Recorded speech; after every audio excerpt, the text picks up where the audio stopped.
Assalamualaikum warahmatullahi wabarakatuh.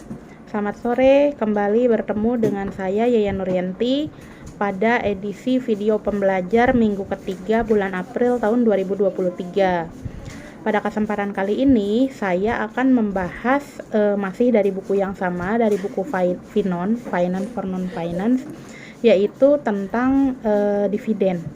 Oke, kita mulai aja ya. Oke. Dividen itu merupakan bagian laba yang diterima oleh pemegang saham. Jadi laba suatu perusahaan itu jika tidak dibagikan kepada pemegang saham, maka itu akan menjadi laba ditahan. Jadi menambah nilai ekuitas di dalam neraca. Tetapi jika dibagikan maka akan menjadi dividen.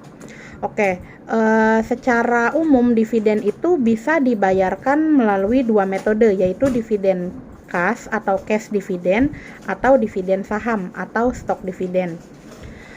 Prosedurnya sendiri, pembayaran dividen itu disepakati melalui RUPS ya, Rapat Umum Pemegang Saham, kecuali dividen interim. Interim itu yang dibayarkan di tengah tahun, tidak menunggu akhir tahun. Dan kalau dia perusahaan yang sudah terdaftar di bursa, perusahaan sudah go public, itu akan diumumkan kepada masyarakat.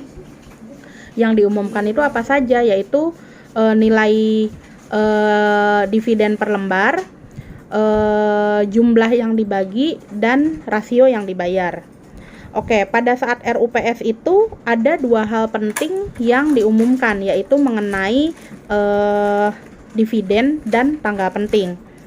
Tadi kalau dividen yang diumumkan itu berkenaan dengan dividen per sahamnya, lalu jumlah yang dibagi, dan rasio yang dibayar. Sedangkan tanggal penting itu ada 3 tanggal ya yang diumumkan, yaitu mengenai come dividend, ex dividend, dan payment date. Adapun perbedaan dari ketiga tanggal tersebut itu, come dividend itu adalah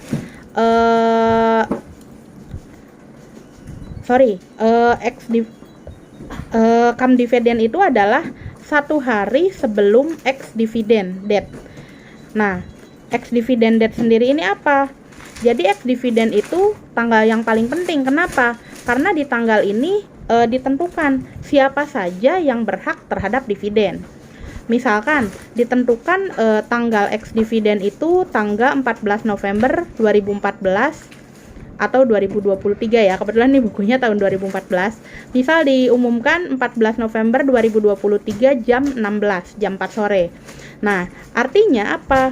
Jual beli saham sebelum waktu itu ya, itu melingkupi hak dividen yang melekat di dalam sahamnya. Jadi untuk masyarakat yang membeli saham sampai dengan jam 15.59 tanggal 14 November 2023, maka dia akan berhak mendapatkan dividen. Nah, sedangkan jual beli saham yang dilakukan setelah waktu itu, setelah jam 16.00 tanggal 14 November 2023 itu hanya transaksi jual beli saham biasa, tidak ada kewajiban pembayaran dividen terhadap pembeli saham. Seperti itu. Nah, makanya itu biasanya tuh kalau di bursa sebelum ex dividend date ya, harga saham tuh akan cenderung naik karena permintaan naik gitu, karena masyarakat berlomba-lomba untuk membeli saham tersebut agar bisa memperoleh dividen.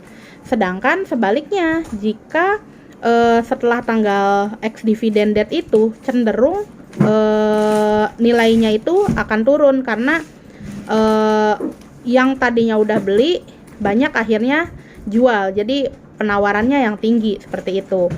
Jadi setelah peristiwa itu ya, harga saham akan kembali berfluktuasi dengan berbagai macam faktor.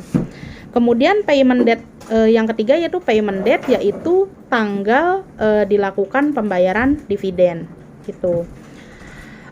Apa saja sih faktor-faktor yang mempengaruhi kebijakan dividen? Di sini ada 4 faktor ya yang mempengaruhi kebijakan dividen. Yang pertama, kendala secara legal.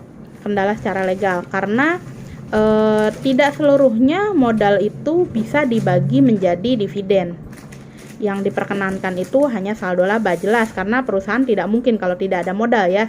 Jadi yang boleh dibagikan itu hanya saldo laba atau laba ditahan, return earning. Yang kedua, kendala kontraktual. Kendala kontraktual itu apa sih? Biasanya tuh menyangkut kontrak dengan kreditur agar bisa menjamin bahwa perusahaan itu mampu melunasi hutang. Ini hubungannya dengan DER ya. Ketika dividen itu dibayarkan, berarti nilai ekuitas perusahaan itu kan akan turun. Nilai ekuitas turun itu akan berpotensi DER-nya perusahaan itu akan menjadi naik. Makanya ada kendala terkait kreditur, karena kreditur pasti akan mempertimbangkan kembali gitu untuk bisa membiayai perusahaan yang nilai DER-nya terlalu tinggi. Yang ketiga yaitu kendala internal. Kendala internal itu terkait likuiditasnya, terkait kemampuan perusahaan untuk pembayarannya. Dan yang terakhir, pertumbuhan.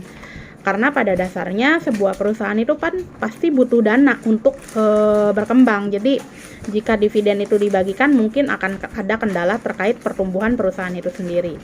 Oke, mungkin itu yang dapat saya sampaikan pada kesempatan kali ini. Atas perhatiannya saya ucapkan terima kasih. Saya juga mengaturkan permohonan maaf apabila dalam penjelasan ada kesalahan. Wassalamualaikum warahmatullahi wabarakatuh.